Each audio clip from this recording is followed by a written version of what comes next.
Assalamualaikum warahmatullahi wabarakatuh. Perkenalkan, nama saya Adi Risma Kurniawati, NIM 260211105452. Di sini saya akan menjelaskan mengenai kampanye praktik baik untuk memenuhi tugas ujian akhir semester pada mata kuliah Perspektif Sosiokultural dalam Pendidikan. Dosen pengampu, Ibu Agustiningsih, SPD, MPD. Kampanye praktik baik ini berupa pembelajaran dengan metode scaffolding pada Zone of Proximal Development atau perkembangan zona proksimal.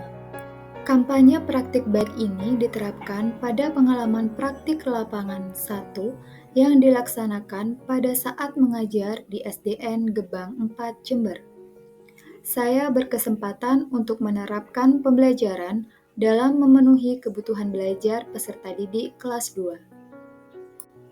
Kampanye praktik baik ini diterapkan pada intervensi terkait penerapan scaffolding pada Zone of Proximal Development atau ZPD.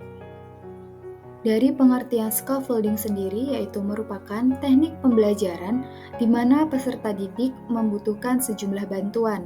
Kemudian secara bertahap bantuan tersebut akan berkurang, hingga akhirnya peserta didik dapat bertanggung jawab secara mandiri terhadap proses pembelajaran yang ia hadapi. Menurut Vygotsky, peserta didik mempunyai 2 tingkat perkembangan. Di sini saya meng-highlight 2 tingkat perkembangan, yaitu yang pertama tingkat perkembangan aktual dan kedua tingkat perkembangan potensial. Tingkat perkembangan didefinisikan sebagai perfungsian intelektual individu sesuai kemampuannya sendiri. Tingkat perkembangan didefinisikan juga sebagai tingkat seorang individu yang dapat memfungsikan atau mencapai tingkat itu dengan bantuan orang lain, seperti guru, orang tua, atau teman sejawat yang kemampuannya lebih tinggi. Scaffolding merupakan metode mengajar dengan cara menyesuaikan dengan tingkat dukungan guru, agar sesuai dengan potensi kognitif seorang peserta didik. Peserta didik yang mengalami kesulitan menguasai materi dalam sebuah mata pelajaran akan mendapatkan bimbingan yang lebih dari seorang guru. Scaffolding merupakan metode mengajar. Scaffolding ini merupakan konsep dari Zone of Proximal Development atau ZPD. Zone of Proximal Development oleh Vygotsky diartikan sebagai serangkaian tugas yang sulit dikuasai anak atau peserta didik secara sendirian, namun dapat dipelajari dengan bantuan oleh orang lain yang lebih mampu, seperti guru atau melalui kerjasama dengan teman sejawat. Nah, selanjutnya, scaffolding ini diberikan saat peserta didik mulai berdiskusi. Guru melakukan pendampingan atau bisa dengan cara berkeliling ke setiap peserta didik atau kelompok yang telah dibentuk oleh guru. Hal ini bertujuan untuk mengkonfirmasi apa yang mereka kerjakan pada lembar kerja peserta didik yang telah diberikan oleh guru sebelumnya. Nah, selanjutnya, scaffolding ini diberikan saat penerapan scaffolding ini diterapkan dan dilakukan ke peserta didik kelas 1 SDN Gebang 4 Jember pada mata pelajaran Pendidikan Pancasila, materi bentuk gotong royong di lingkungan rumah maupun sekolah. Dalam hal ini, saya sebagai guru memberikan bimbingan pada peserta didik. Kemudian, secara bertahap saya akan mengurangi bantuan tersebut hingga akhirnya peserta didik secara mandiri dapat menyelesaikan tugasnya. Penerapan scaffolding ini diterapkan dan dilakukan ke peserta didik kelas 1 SDN Gebang 4 Jember pada mata pelajaran Pendidikan Pancasila, materi bentuk gotong royong di lingkungan rumah maupun sekolah. Dalam hal ini, saya sebagai guru memberikan bimbingan pada peserta didik. Kemudian, secara bertahap saya akan mengurangi bantuan tersebut hingga akhirnya peserta didik secara mandiri dapat menyelesaikan tugasnya. Penerapan scaffolding. Pada aktivitas dalam penerapan scaffolding, saya melakukan beberapa hal, di antaranya yaitu 1. Melakukan pengelompokan. Peserta didik ini dikelompokkan berdasarkan gaya belajarnya. Terdapat 3 kelompok yang terbagi menjadi gaya belajar peserta didik visual, gaya belajar peserta didik auditory, dan gaya belajar peserta didik kinestetik. Dalam hal ini, saya memberikan tugas dengan merancang dan menyajikan sesuai taraf perkembangan peserta didik.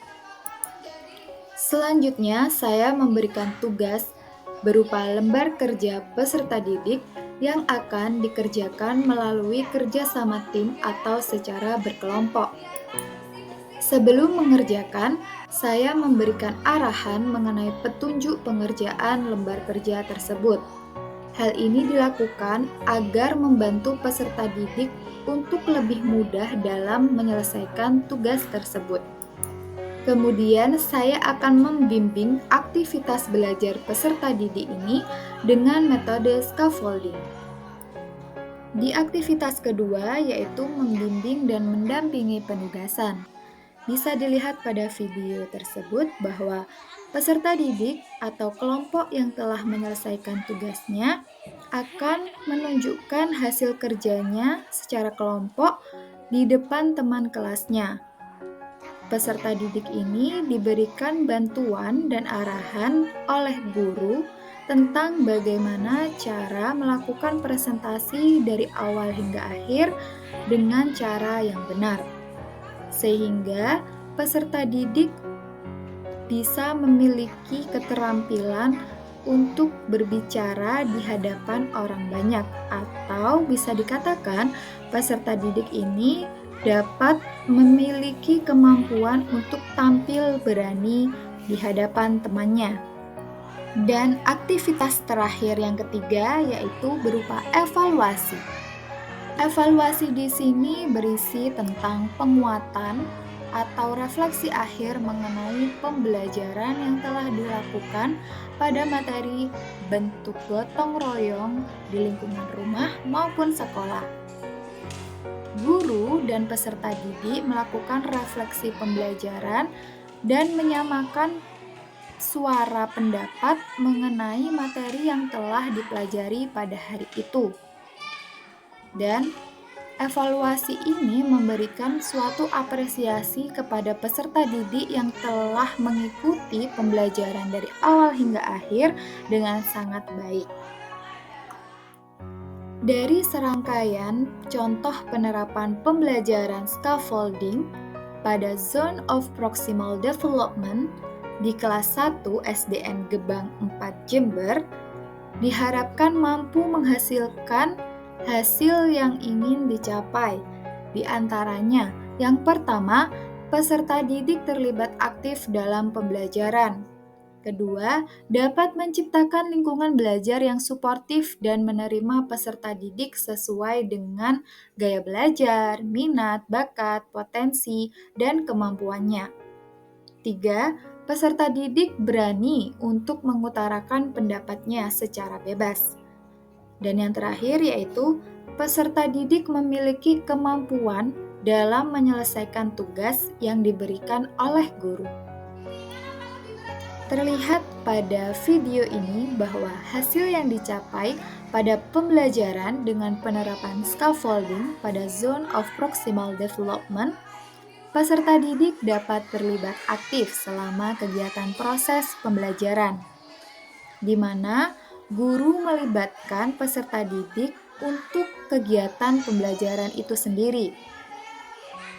Guru memberikan pertanyaan-pertanyaan pemantik untuk dijawab oleh peserta didik. Hal ini bertujuan agar peserta didik memiliki kemampuan untuk berpikir kritis. Dengan kata lain, bahwa pembelajaran ini juga merupakan pembelajaran yang berpusat pada peserta didik. Keaktifan dan keantusiasan serta semangat yang timbul dari diri peserta didik akan menciptakan kondisi lingkungan belajar yang menyenangkan, sehingga mereka mempunyai bekal untuk mempelajari materi yang akan mereka pelajari pada hari itu. Dengan materi bentuk gotong royong di lingkungan rumah maupun sekolah. Pada pembelajaran dan refleksi penerapan scaffolding pada zone of proximal development, media yang digunakan oleh guru berupa audiovisual dapat membantu guru untuk mudah menjelaskan materi yang akan disampaikan,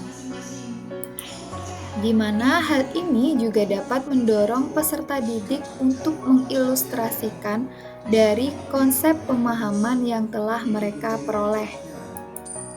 Sehingga, scaffolding ini dapat mengurangi kesulitan peserta didik dalam memahami pembelajaran. Melalui penerapan scaffolding, peserta didik dapat mengembangkan kemampuan yang dimilikinya, sehingga tujuan pembelajaran dapat dicapai. Penerapan scaffolding dalam Zone of Proximal Development atau ZPD ini dapat menjadi sebuah pendekatan pembelajaran yang dilakukan oleh guru sebagai wujud pelaksanaan pembelajaran yang berpusat pada peserta didik.